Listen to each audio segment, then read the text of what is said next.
Menteri Agama RI Yakut Khalil Qomas telah mengeluarkan pernyataan yang menyamakan suara azan dengan gonggongan anjing. Rumah ibadah saudara-saudara kita non-muslim itu bunyikan toa sehari 5 kali dengan kenceng-kenceng secara bersamaan, itu rasanya bagaimana? Yang paling sederhana lagi, tetangga kita ini kalau kita hidup dalam satu komplek itu misalnya, kiri kanan depan belakang pelihara anjing semua. Misalnya, menggonggong dalam waktu yang bersamaan, kita ini terganggu enggak? Artinya apa? Bahwa suara-suara ini, apapun suara itu ya, ini harus kita atur supaya tidak menjadi gangguan. Ya, speaker di musola, masjid monggo dipakai, silahkan dipakai. Tetapi tolong diatur agar tidak ada yang merasa terganggu.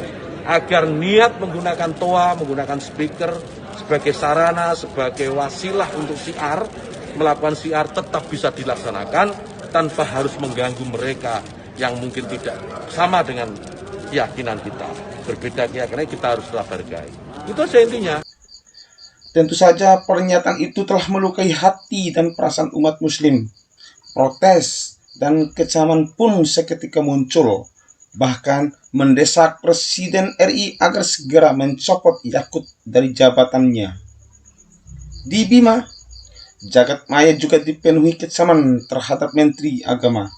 Pernyataannya tentu dinilai tidak pantas dikeluarkan oleh orang dan jabatan sekelas menteri tersebut. Kalimat itu telah melecehkan Islam.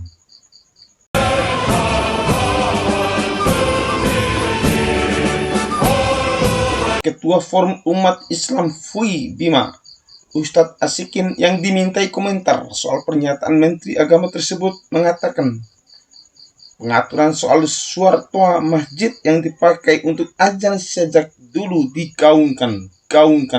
Namun, sekarang dilegalkan melalui surat edaran oleh Menteri Agama. Kami melihat Menteri Agama ini kurang kerjaan. Tidak mestinya seorang menteri mengatur hal seperti itu, tegasnya Jumat 25 Februari 2022.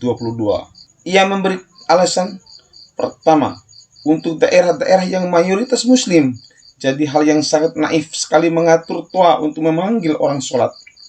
Jika ada umat Islam yang terganggu dengan suara azan, jelas itu setan.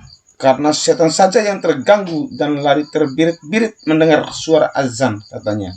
Kemudian di daerah yang minoritas muslim, sambung Asikin, tanpa diatur pun tidak ada yang mengeraskan suara azan, karena daerah sudah mengatur. Dan tekanan terhadap minoritas muslim itu sangat kuat di beberapa daerah tertentu. Jadi tidak perlu diatur lagi dengan surat edaran. Lalu hal lainnya, yakni muncul pernyataan Menteri Agama yang sangat melukai perasaan kaum muslimin. Pernyataan itu sangat konyol, membuat kegaduhan, menganalogikan suara azan dengan gonggongan anjing. Itu masuk menistakan agama Islam. Kami mengecam pernyataan Menteri Agama itu, tegasnya lagi.